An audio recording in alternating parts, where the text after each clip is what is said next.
All right. What's up, and welcome back to the Hardwood Homies. And today we're going to do another March Madness discussion. Today we're going to talk about the Kentucky Wildcats and see if they've got what it takes to get it done in March. Yeah, they are, yes, one of the hottest teams in the nation right now. Yeah. A lot of people in recent weeks have been talking about them, and when we previewed Gonzaga last week, we promised we'd do Kentucky we next. said we were going to do Kentucky next. So, Yeah. first, it obviously starts with Tshiebwe. Everyone's been talking about him. He's a big center. He's been kind of the player of the year so far. So he's averaging 16 points and 15 rebounds a game, which is a crazy stat, even if you're a really good center. Yeah, no doubt. But you can just expect that from him. But he's their big guy. I mean, they have a good team, but without him, I don't think. Yeah, and we wanted to talk about them because they've been playing really well lately. Maybe not their last game. They lost they got kind of smoked by Tennessee, but they came back on the road. Yeah. They came back. They bounced back with a big win at home against Alabama today, and looked pretty good, especially without their two of their better players. So they're missing Ty Washington, who was, I almost want to say he was a McDonald's All-American. Yeah, he was. And then he was their second leading scorer. Yeah. And then they were missing their point guard, their main point guard. I guess they have a couple guys that handle the ball for them, but Wheeler. Yeah, Xavier Wheeler. Yeah, he's a transfer, but he's averaging almost 7 assists this year, along with 10 points. So he brings a lot to the table for them too. And it was impressive that they were able to kind of handle the tempo of that game without having the point guard to kind of slow everything down. Well, exactly. Alabama got out to a really hot start. What were they up, like 13 in the first? Yeah. And then in the second half, Kentucky, they ended up winning by 9, but, I mean, they kind of ran away with it. Grady, he had a pretty good game. He was – at one point I remember seeing that he was 6 of 7 from 3. Oh, yeah. So, he's an absolute flamethrower. And he's from Davidson, right? I think that's – He's a transfer. He's a big shooter. I mean, those are kind of their main guys on their team. Yeah. They're really athletic. Well, they've just got so many ball handlers, too. They're just a team that if they don't turn it over, 'cause sometimes they get a little ahead of themselves, but when they don't turn it over, they can really play well. So. And they're pretty efficient offensively. Yeah, I think they are 4th in the nation in offensive efficiency and 2nd in the nation in offensive rebounding. So even if they don't make their shot, they're usually following it up with a, putback, and that's usually Tshiebwe. So that's a stat that kind of sums up how at least I think of Kentucky, just offensive rebounds. Well, they're really well-rounded this year too. Even though they don't shoot very many threes, they do shoot a good percentage, and then they play good defense. Yeah. Oh, one thing, you mentioned it today as you were looking at the starting lineup, but how they're a much older team than they have been in the past. Yeah, I looked at their team. They have 2 grad transfer seniors, and then they have 3 juniors starting for them, which is very anti-Kentucky typical. Washington is a freshman. But I mean, most of the team. Sorry. Today they had that. Usually they have Wheeler's not a freshman, but usually they have one more freshman in there. So. Yeah. They've only lost 5 games. Yeah, they've lost 5 games this year. 4 of those are true road games. One was neutral site against Duke at the beginning of the year. Yeah, was their first game. Yeah, very first game of the year. I took a lot out of that when I shouldn't have. I just was like, this team has a lot. I was really big on Wheeler, but he had some turnovers that game. And I knew about Grady from Davidson, and Tshiebwe, actually. Everyone knew about him from West Virginia. So I don't know. I was like, this is weird. I think they should be a lot better, but it was the first game. I guess they're gelled now. But you didn't think they were even bad.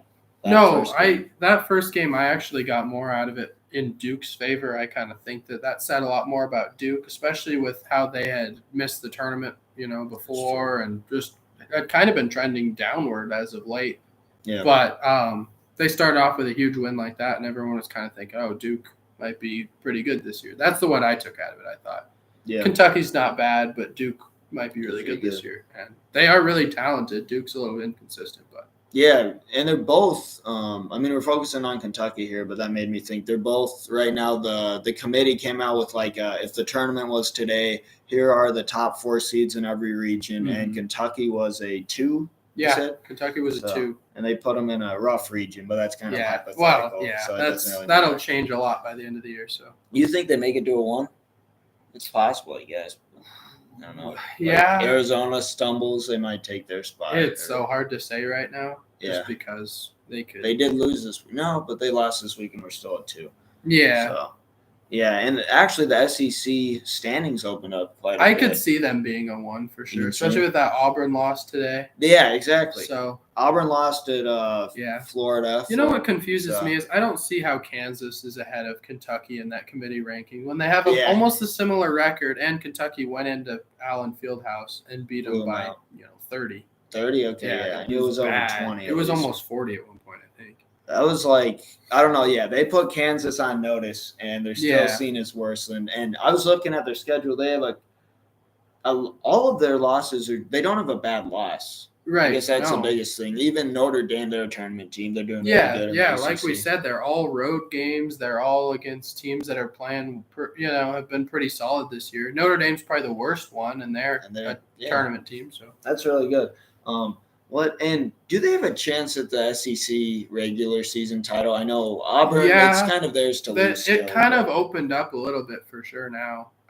What do we say? Kentucky's got 3 conference losses, and Auburn just picked up their 2nd. So but they do have the head-to-head, so it's going to be hard for Kentucky, especially because they don't play them again. Okay. So do they have any big games? I was wondering about Auburn, but they don't play them again. So no, they don't play Auburn again. They've just played Tennessee. I'd have to I don't check. think they I'm not do. sure. They've already played Tennessee twice. Maybe an Arkansas game. I'm not sure.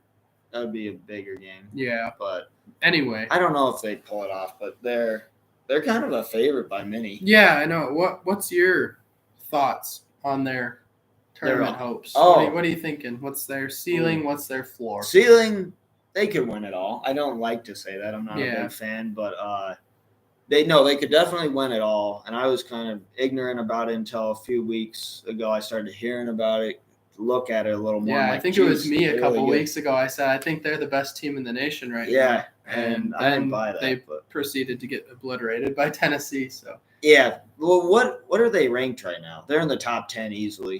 They're top 5. 7? Oh, 7? Okay. Maybe. Yeah, sounds about right. They're a top 10 team, so they haven't gone unnoticed. But I would say they could win it all. But if nothing, I think at worst, it's tough. Yeah, I think matchups Sweet 16 that's what I was thinking. thinking. Worst. And that would be a shocking loss. I'd be surprised if they lost to a smaller conference team like right away. I don't think they're going to lose the first round. They don't strike me as a team that would be upset just because they're so athletic and depth and all that stuff. Yeah, they actually have. It's not a bunch of like star freshmen that have been into the tournament. No, they've got some experience. They got some shooters that'll hit shots. And the post. So you're not relying on one or the other. Right. And the rebounding's going to be hard for a small conference team. Just their size and athleticism is going to be so hard to deal with. Yeah, Sweet 16 at the earliest. I almost said Elite 8, but it's March. You don't know what's going to happen. Right. But yeah. It is March. I mean, maybe some team they run into just shoots the heck out of it. Maybe. I mean, that happens sometimes. Yeah, what do you think and maybe that's it, but like, do they have a weakness, or if a team's going to beat them, what would they have to do? I guess you can't give up offensive rebounds. That's a good question because on paper they don't really have any glaring weaknesses. Yeah, because they shoot the 3 well.